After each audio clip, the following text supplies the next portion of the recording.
Good morning. My name is Lawson Mozley and I'm a sixth generation Florida farmer. The question I'm answering this morning is which is cheaper to produce, GMO or organic crops? And coming from a very diversified agricultural background here in the Florida Panhandle, my family grows corn, cotton, peanuts, soybeans, grass crops, and cattle. And for us, GM crops are immensely cheaper to produce. Really the only added input is some additional seed cost.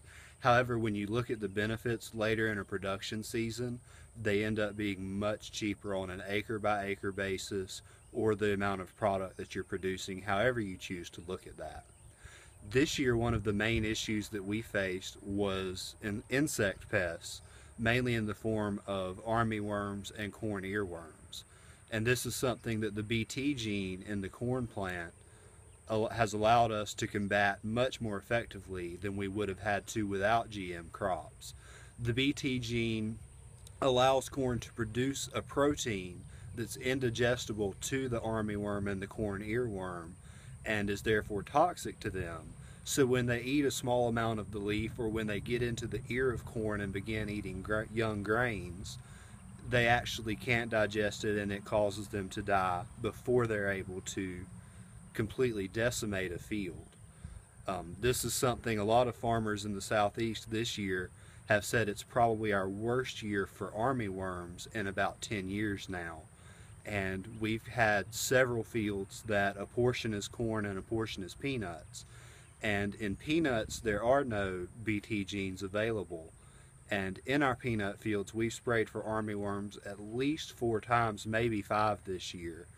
And when you look at an application cost of $4 to $10 easily per acre in that pesticide, it really begins to add up. And even though the peanut seed were cheaper than if they had been genetically modified, that becomes a very moot point because we've had to use so many more chemicals on the peanuts than we would have had to if we had a Bt gene available.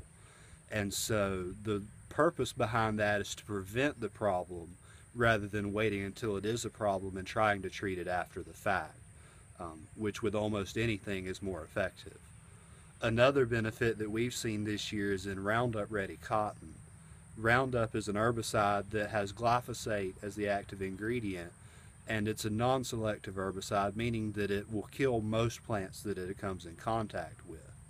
And Roundup ready cotton has a gene that allows it to be highly resistant to glyphosate, and so you can use Roundup in the cotton field and it will kill the weeds that are present without damaging the cotton. And Roundup is a much cheaper chemical for US farmers to use than many of the selective herbicides that we have available to kill grass weeds that we may have in cotton or other broadleaf weeds.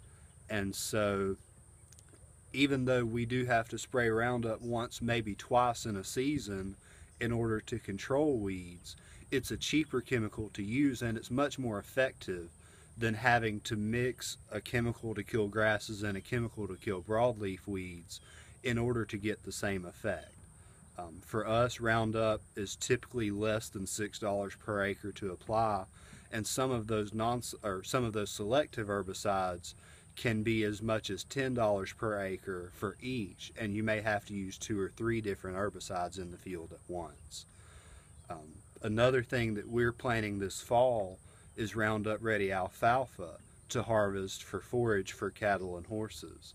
And this is something that we're using it as part of a crop rotation, and we will be able to use Roundup in the alfalfa fields to control weeds, both to increase the level of production that we're capable of, but also to increase the quality of the product that we'll be selling to consumers. This is something that organic producers who don't use genetically modified seeds and crops don't have many of these options, and so many of the practices that they have to use to control pests or weed issues are much more expensive. And this is one of the factors going into the cheapness and affordability of genetically modified foods when compared to organic options.